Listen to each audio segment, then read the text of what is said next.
Okay, everybody, we are back. And so while this was rising, I thought a better idea is going to make this a two-parter, and which is not really convenient for you, the viewers, to have to, get into another video again. But I just don't want it to go over, and I don't want to rush it. And I think I rushed the last minute there when I was kneading. I would have spent a few more minutes on it. Not a few more minutes, but just maybe another minute or so.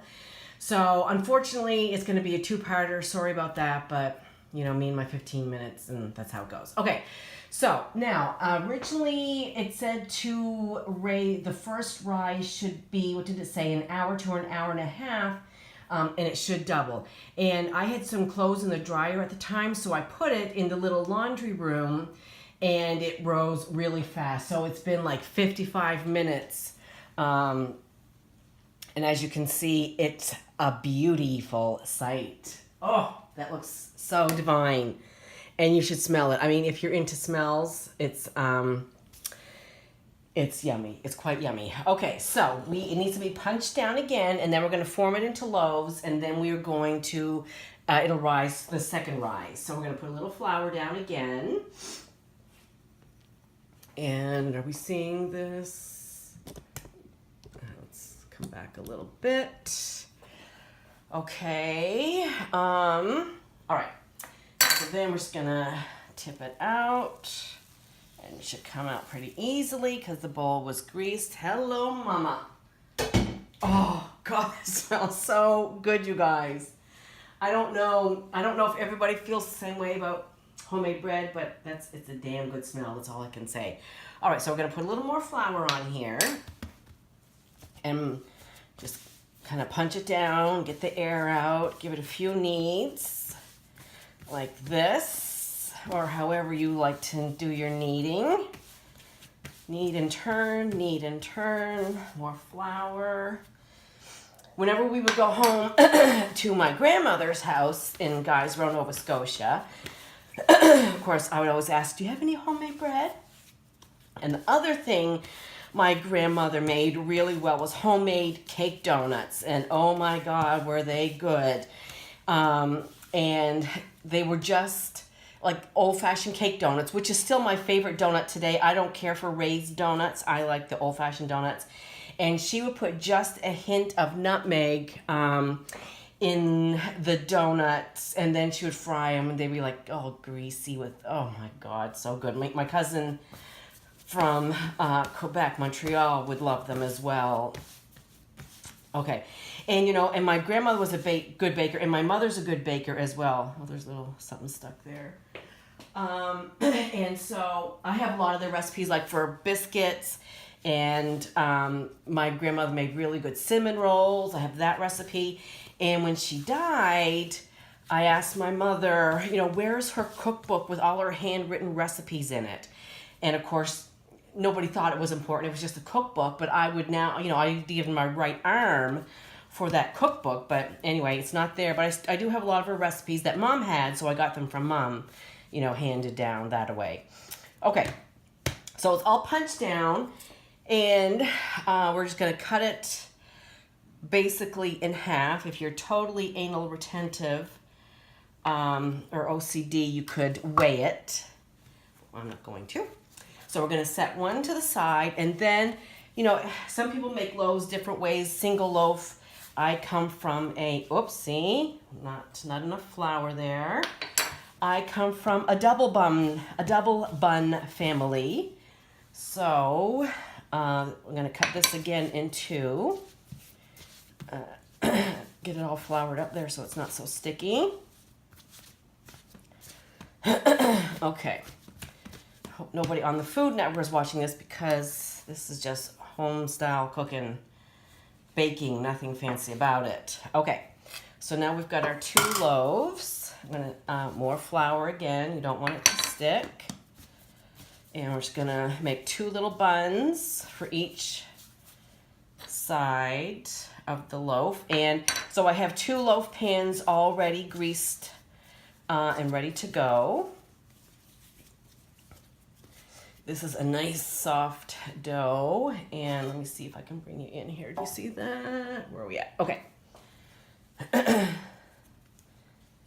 All right, right, so one is going to go there.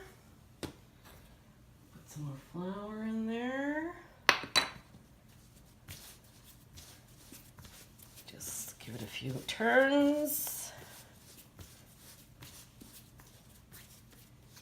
Okay, hopefully they'll be more or less the same size. Okay, we're going to drop it in. All right, number 2, flour, flour. And you know, when my mother was baking, and I guess her mother, I would, try to follow along, and when I was older, I would, get her recipes so that, when I was on my own, had my own place and started baking.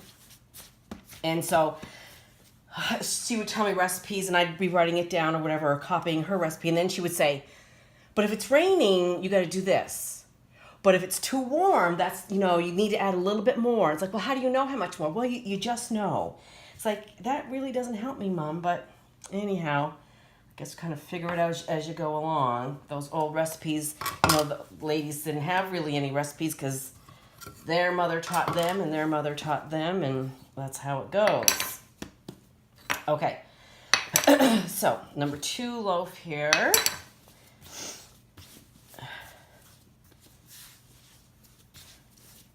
Oh, you can hear the little, whoops, bubbles popping out. Weird frame, kind of. Okay, number 1 bun.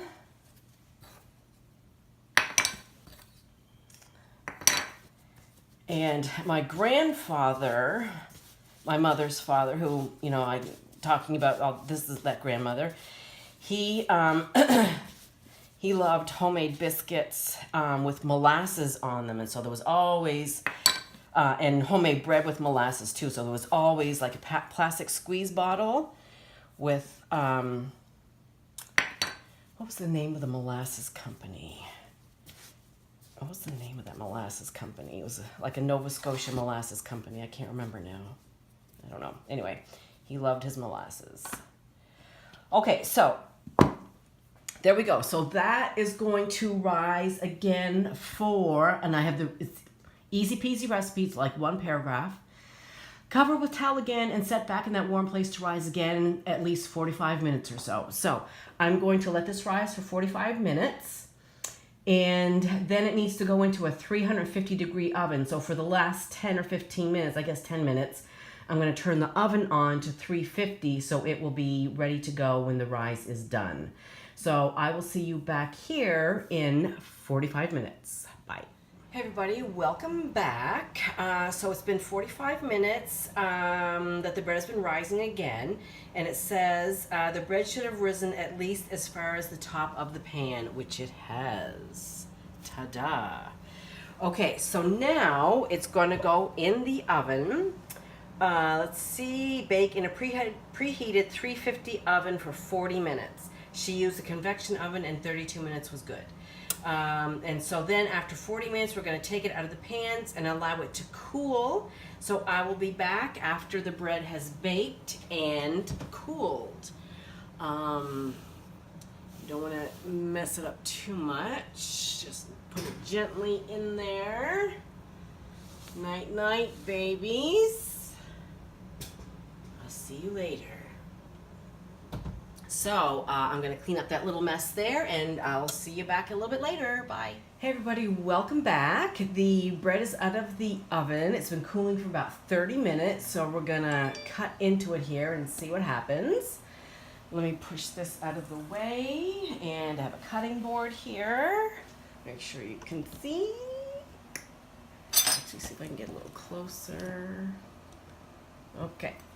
So let's see what we got. It's still a little warm, so I'm not sure if it's gonna, I probably should let it cool another little while yet. And so when it came out of the oven, I took it out of the pans and I just kind of, not drizzled it, but brushed it with a little butter, because that's how we do it at my house, at my mom's house.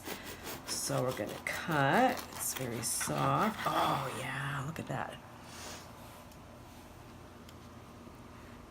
Nice, nice, nice, nice. Oh, yum. Smells so good. It smells so good. So, I mean, there you have it, you guys. That's homemade bread. It's not difficult at all. The recipe is very easy. It's just time consuming. Once you gather all your stuff, you just, take it one step at a time. Like I said, the recipe was not long. It was basically one paragraph. The hardest part, really, and it's not difficult, it's just, like I said, time consuming, is the kneading. If you don't have a stand mixer, like I said, you don't need a stand mixer. You're just gonna have to, work it in by hand with the, when you first put the flour in, you'll have to, get a big, a wooden spoon and really kind of put some elbow grease into it to get all those 7 cups worked in. And then once all the 7 cups of flour is worked in, then turn it out, and you're gonna have to knead it on your counter for a little while. Like, the stand mixer does a lot of that work for you. But again, it's not difficult. It's just, time consuming. And then it's just, waiting for the 2 rises. And that's not hard at all. You just do other things, do laundry, go for a walk, watch TV, whatever. And then come back and start over. So anyway, I'm going to have my homemade brown bread now with a cup of tea. So I hope everybody enjoyed this. And I really hope everybody tries to make some homemade bread and get back to, I love to bake. And I love to bake old recipes that came from my mother and my grandmother, and my sisters and I trade recipes back and forth, and we'll show pictures like, oh, I made this and this turned out really good. I love to bake. I love to cook. I love to cook for people, and I think that we don't cook and bake enough anymore. Everybody's always, at least in Houston anyway, we eat out a lot in Houston, which explains the epidemic of obesity here. But anyhow, that's me getting back to basics. I hope you enjoyed this video. I hope you try making some homemade bread for your family, for you, and tell me how it turns out. I will see you soon. And don't forget, it's a 2-parter. Sorry about that, but I think that'll be the best way to do it. So I'll see you soon. Bye.